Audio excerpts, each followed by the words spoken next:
انت عبارة عن نسخ ممكن تكون متكررة وممكن تكون متنوعة. انت اللي بتختار انت ايه. معناه ايه الكلام ده؟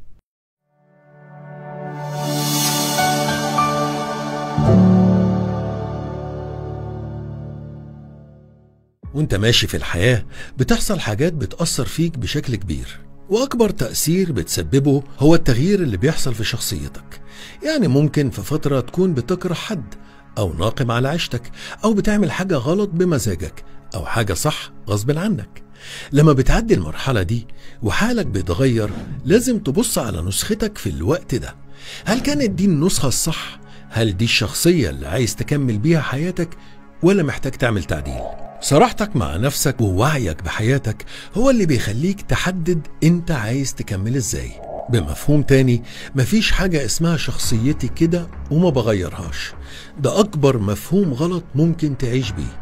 لازم تغير شخصيتك، خصوصا لو عدى عمرك وانت لسه في مكانك، وكل اللي تملكه ثباتك الغبي على شخصيتك اللي مأخرك. انت عبارة عن نسخ لازم تكون متنوعة مش مكررة. ده حتى الصح تكراره مشروط. يعني الصح اللي عملته في الموقف الفلاني ممكن يكون أكبر غلط في الموقف التاني. فخلي عندك ليونة مع الحياة علشان تعرف تعيش وتتعايش، علشان تقدر تتعامل مع كل الناس بأقل خسائر.